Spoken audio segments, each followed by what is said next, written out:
Welcome to the Cheating Wife Stories channel. Timothy, please don't leave. Don't leave us here, were the last words of my wife, Lauren, before I decided to depart, leaving her and our friends in the family's 2003 Ford Explorer, which I inherited from my father. My wife, 3 friends, and I were vacationing on Lake Tahoe. We had planned to spend a couple of days camping, but something went wrong. My name is Timothy. I'm 25 years old, and my wife Lauren is the same age. We've been together for 4 years and married for 2, leading a life together. We're fortunate because our parents actively support us. Lauren's dad provided us with separate housing, and my father helped with a car, giving me his 2003 Ford Explorer. This car was very spacious and comfortable, so I always took great care of it, paying attention to every detail. My father was an engineer in a large company, so I followed in his footsteps, graduated from college, and now work in my profession. Although the salary leaves much to be desired, I believe I can grow it to an acceptable level. Lauren has a financial education and aspires to be a top-notch financial consultant. She enjoys working with numbers, interacting with people, and making challenging decisions. Our first intimate encounter with Lauren happened on our first date. We met at a club, and that same evening, passion ignited between us. We decided to find a secluded spot in the restroom quickly. That evening, I was with 2 of my friends, Ethan and William. William was my childhood friend, and I met Ethan during the first year of college. We were inseparable. Lauren was not alone in the club. She was with her friend Caroline, with whom my friend Ethan started a relationship. Lauren and I had a wild passion. In the first year of our relationship, we could engage in intimacy 4 to 5 times a day. And for us, it was the norm. Lauren had soft, curly chestnut hair and a hot, slender body. I was head over heels in love with this girl. Apparently, that's why I proposed to her 2 years into the relationship. Although during that time, Caroline and Ethan didn't rush with that decision. William also quickly found a girlfriend, but we never spent time together. Lauren and I often went out in the city with Caroline and Ethan to hang out, while William always declined, saying, "Sorry, friends, but I made plans with my girlfriend to go to the movies tonight." And it happened every time. So over the course of 4 years, we drifted apart significantly. If you remembered, he was my childhood best friend, always supporting and understanding me. My repeated attempts to reconnect were unsuccessful. We could see each other a couple of times a month, and those were mostly chance encounters. Ethan and I thought that William held a grudge against us because we found girlfriends who were common friends, and we all had common interests. Meanwhile, William felt like a third wheel. But we honestly tried to reach out to him, inviting him everywhere, but he always found excuses. One Saturday evening, Lauren suggested an idea. "Timothy, we rarely go out. Maybe we should go camping for a couple of days, invite Caroline and Ethan, as well as William and his girlfriend. I think it will help all of us get closer again and break the routine of our weekdays." After thinking a bit, I replied, "Maybe you're right. I've been thinking about it for a long time, but I always thought it would be a bad idea that William would refuse again and not go anywhere." Lauren said, "I think it's worth trying, especially since I see how concerned you are that you and Ethan have distanced yourselves from William." "All right, my love. I'll call Ethan tomorrow and propose this idea. There's just one unresolved question. Where will we go?" I asked. "Him. How about Lake Tahoe? You can fish there and set up tents. I've been thinking about that place for a while. True, it's in another state, and it will take a 10-hour drive, but we have a family Jeep. I think it's time to use it," she said. "You're right. Tomorrow I'll call everyone and talk to the bosses to take a couple of days off," I concluded. So, Lauren and I decided that it was time to gather as a group and go relax by the lake. After all, it was summer, and that meant we could swim and have a good time. The next day, I called Ethan first and pitched him the idea. He gladly approved but added, "I doubt William will go, and his girlfriend might not agree. So let's plan to go even if he declines, okay?" I accepted the proposal and made my next call to William. It was noon, and William answered the phone with a sleepy voice asking, "What's urgent?" "Good morning, buddy." "Actually, yes, very urgent. Are you ready to listen?" I replied, "I don't know." "Is it really important?" he said. "I understand. Get ready. I'm coming over," I said and hung up, quickly gathered myself, and drove to William's house. Something felt off. Entering his house, I smelled a strong odor of alcohol. In the bedroom, William was putting on old home shorts, looking quite awful. He reeked of alcohol, and he didn't look clean. I immediately sensed that something had happened. I returned to the car, grabbed a bottle of sparkling water, and went back to him. While he drank water, I decided to ask him, "You don't look great," to put it mildly. "What happened?" "Something did happen." "Have you ever been cheated on?" he asked, and I immediately understood what had happened. We sat and talked for about 2 hours. His girlfriend had been cheating on him with her ex-boyfriend, and according to William, it had happened multiple times. He accidentally read their messages, then found a hidden folder on her laptop with over 6 videos of her cheating. William told me all this, but I couldn't feel it all. I don't know. I had no remorse. Maybe because I'd understood from the very beginning that they weren't a couple, at least because his girlfriend didn't want to hang out with us. I supported him as much as I could and suggested to unwind, saying that we were planning a picnic at Lake Tahoe in California next week. He looked at me in silence and said he would call in a couple of days. I told him not to worry too much, and that everything would be okay. In response, he just said, "You don't understand, Timothy, until we meet again." Returning home, I told Lauren about what happened, but she seemed uninterested. Ethan, on the other hand, was in complete shock and said, "We need to help him get out of this depression." I agreed with him. The next few days passed unnoticed, and at some point, William called me saying, "Hey, buddy, I've come to my senses. I feel so good. When are you guys planning to leave? I found my old 2-person tent. Should I bring it?" I replied, "Hi, we're planning to leave in 3 days from Sunday morning to Tuesday evening. Definitely bring the tent. We'll have 3 tents for all of us."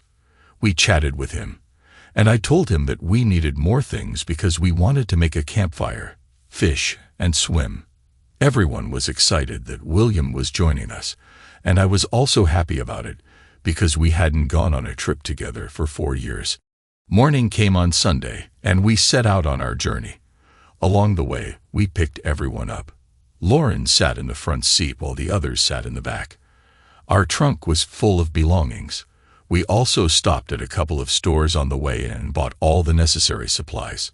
The trip was supposed to take 10 hours, but with shared conversations, it felt like 2, and we were already standing by the lake, near our spot where we would spend the next 2 days. We actually arrived faster than planned in 8 hours. We got there around 6 in the evening, and all that was left was to set up the tents, light the campfire, open the alcohol, and sit together by the fire for some heartfelt conversations. I disconnected from all the household chores and began to immerse myself in the moment. William looked happy, and he got along well with everyone. We first lit the fire and started setting up the tents. We had 3 2-person tents, one for me and Lauren, the second for Caroline and Ethan, and the third for William. It took us 3 hours in total, and by 9 in the evening, everything was ready. We were all very tired, so sitting by the fire, we grilled sausages and had sandwiches. Overall, we discussed the plans for the next day. It was meant to be filled with swimming in the lake, fishing, and exploring the surroundings. I didn't pay much attention, but the landscapes here were breathtaking, like being in a fairy tale. After putting out the fire, we headed to our tents. Since it was summer, it was very warm. Lauren seemed to be in a bad mood. When I tried to find out what was wrong, she just said that everything was fine and went to sleep. About 20 minutes after everyone settled in their tents, I heard faint moans. It was Caroline and Ethan. It turned me on, and I started making advances to Lauren, but she refused. It made me uncomfortable, but I thought maybe she had a headache or just wasn't in the mood. However, the reason was a mystery to me. I fell asleep only after about 40 minutes, when Caroline and Ethan had finished their business, and only then could I sleep properly. I woke up abruptly. Birds were singing outside, and I heard muffled voices. Lauren wasn't next to me. It was 4:50 in the morning, an hour before the alarm, and I decided to find out why my wife Lauren woke up so early. I crawled out of the tent and saw my wife engrossed in a conversation with William. It seemed that if I got up, went to the toilet, and came back, they wouldn't even notice me. I couldn't make out what they were talking about, so I slowly approached them. Only then did William notice me first and said, "Oh, good morning. Why are you up so early? Do you want tea or coffee? We've already heated the water." I don't remember exactly what I replied, but it sounded something like, "Good morning. Why aren't you sleeping?" Completely ignoring William's question, Lauren said, "Good morning. I woke up about 30 minutes ago and heard William lighting the fire to boil water. I felt well rested, so I decided to come out and not wake you up so you could sleep longer." I responded, "Okay, then I'll have coffee." "All right, I'll make it now," William replied. So we spent an hour waiting for Caroline and Ethan to wake up, who were still asleep. It was warm outside, birds were singing, and we had a mesmerizing view of the lake. The atmosphere was magical. We communicated, but the conversation was strained. Lauren reluctantly engaged and behaved somewhat oddly. When I saw her from a distance, she looked happy, but as soon as I joined their company, she became quiet. I didn't understand her behavior. At that moment, I thought I had seriously messed up somewhere. The alarms rang, and I breathed a sigh of relief because the atmosphere was oppressive, and tension was palpable. I decided that I would definitely talk to Lauren in the evening. Everyone woke up, washed up, and was ready to set off on the journey. Our plans included visiting Emerald Bay State Park and Vikingsholm, a local attraction. Essentially, we came here for this reason, and we also wanted to visit the beach for a swim. We strolled through the park, visited the Viking Island, swam, and then returned on ATVs. All of us experienced a lot of emotions and impressions. It was a wonderful place, a real source of energy. We took over 1,000 photos and videos in total, and the day left only positive emotions. But there were moments when I felt tense. Lauren distanced herself from me more and more, and I sensed her connection with William. Maybe she woke up earlier, and they spent more time together in the morning. These thoughts circulated in my head and didn't let me rest. I was never paranoid, but here I felt that something was definitely off and needed to be understood. When your wife gives most of her attention, not to you but to another man, you can sense it somehow. Also, when we were all swimming, I noticed how William was looking at Lauren in a swimsuit. It might seem like nothing serious from the outside, but for me, it was a clear red flag. Returning to the tents, we bought additional firewood and lit a campfire. It was around 7 in the evening. We watched the magical sunset and chatted together. While Caroline and Ethan sat embraced, Lauren and I were distant, and Ethan made remarks. "Lauren, why are you distancing yourself from Timothy? Is he biting?" He joked. "It's just really hot for me," Lauren calmly replied, and at that moment, William took a glass of water and poured it on Lauren. She was wearing a plain white t-shirt, and when it got wet, her intimate upper part became visible. Fueled by anger, I grabbed a cup of boiling water and splashed it on William, causing him to scream and run in circles. "What have you done?" Lauren shouted, and at that moment William attacked me, swinging his fists. I can't say I was a wrestling master, but I managed to grab William and end up on top of him. Before I could swing at him, Ethan pulled me away and said, "What are you doing?" and struck me so hard that I blacked out. I woke up in my tent. No one was around. The clock showed 9:30 in the evening. I took Lauren's pocket mirror and looked at myself. There were 2 bruises on my face, one from William and the other from Ethan. At that moment I thought, did my 2 best friends just take turns hitting me in the face? Because I defended my wife. I wasn't angry at that moment. Rather, I was bewildered because I didn't understand what was happening and where everyone was. Stepping outside, I noticed Ethan putting out the campfire. I approached him, probably expecting an apology, but he said, "Are you satisfied? You ruined everyone's evening." Why did I ruin it?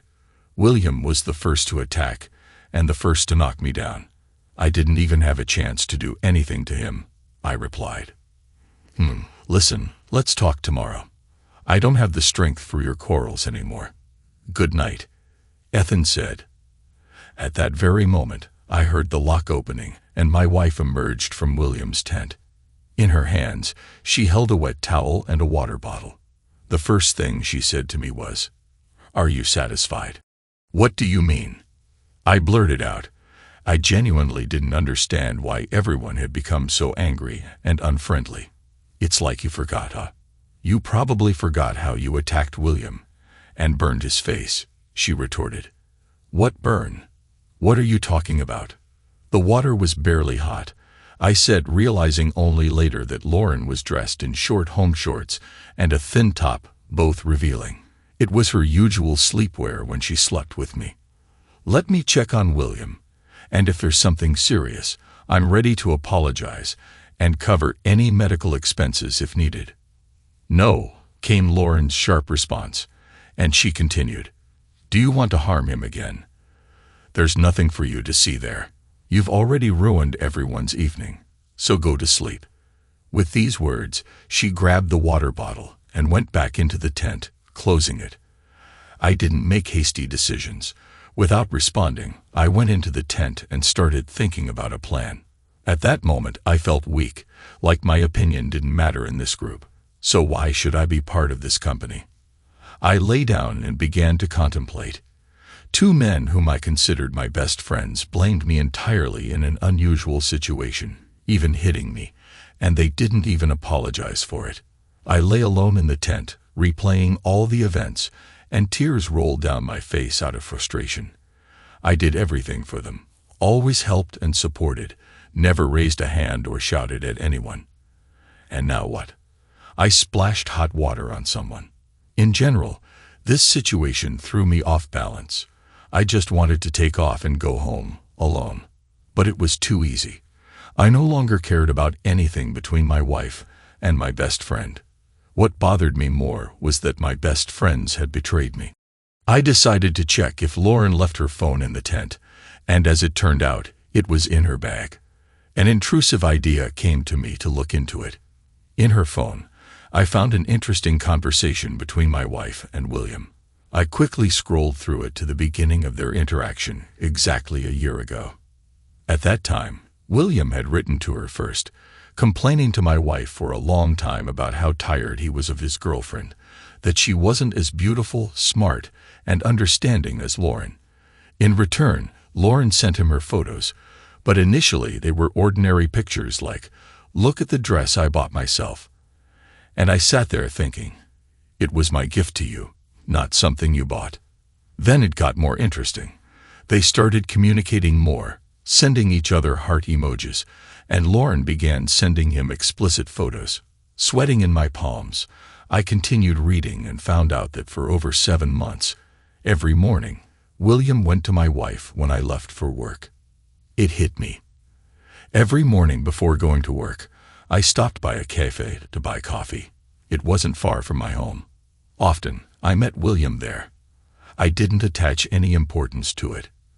At the beginning of my story, I already mentioned that these were mostly spontaneous encounters with him. William broke up with his girlfriend, not because she cheated on him, but because she realized he was cheating on her and dumped him. And all this talk about depression after the breakup was just a lie. What a twist. As it turned out, while I was working, Caroline with Ethan and William with Lauren We're meeting and hanging out together, going to restaurants and movies, and my whole world collapsed. I didn't continue reading further. I sensed the entire conversation and saved it for myself. They even had a group chat where the four of them planned meetings. I saved that too. There were many photos from their gatherings. I set Lauren's phone aside and just lay there. It was 11 p.m., and Lauren was still not back. I didn't understand what to do. I knew my wife was cheating on me just a few meters away, and I lay there doing nothing. I tried to listen, but it was silent. I didn't hear a sound, just complete silence. I realized that if I left the tent now, they would hear me, so I had to act quickly. I gave myself 10 seconds to catch my breath, took the GoPro camera and strapped it to my head, grabbed a hunting knife, quickly cut through my tent, and ran to William's tent. I also quickly cut it from the top to see what was happening below, and there I saw the following. Lauren was lying beneath, and on top of her was William. She was cheating on me. William, unaware of what had happened, raised his head, and I kicked the tent so it flipped over with William and Lauren. Lauren started screaming, and from her screams, Ethan woke up, who immediately came out of his tent. I quickly threw the knife away so he wouldn't think I really wanted to harm someone. He saw the flipped tent with Lauren trapped inside. Apparently, William lost consciousness. Ethan headed towards me. I didn't want to do anything to him, but resentment inside me took over, so I grabbed a stick and ran towards him. He got scared and ran away from me. I shouted to the entire forest, "I know everything about you.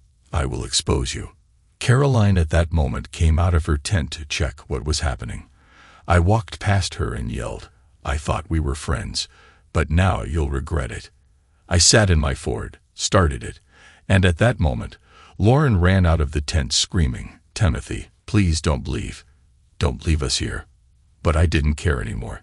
I silently drove away. Arriving home by morning, I called my father and explained the situation.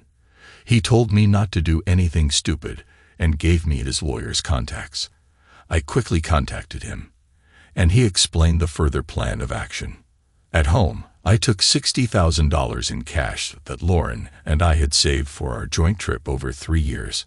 I took this money and all my things, then went to the police to file a report against William and Ethan, stating that they had attacked me and caused injuries. Next, I rented a place for myself for some time.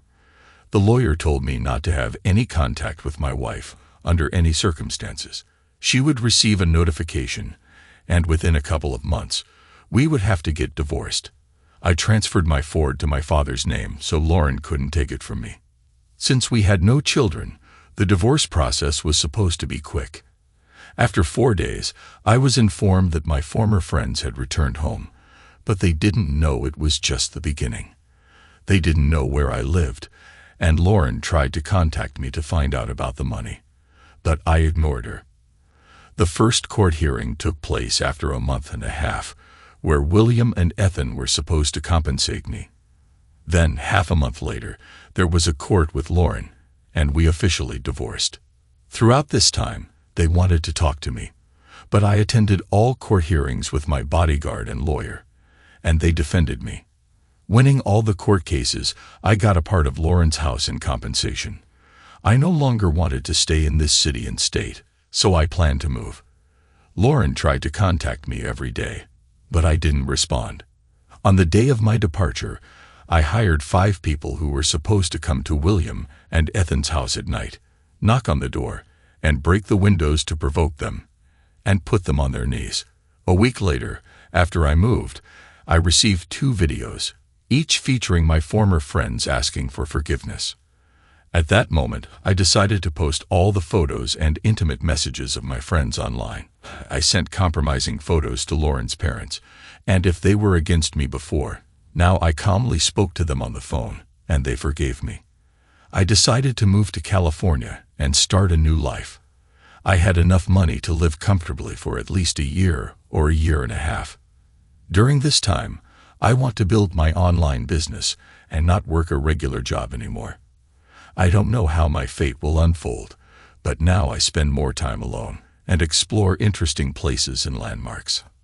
I haven't found a new girlfriend, and I'm not looking for a relationship, at least not now.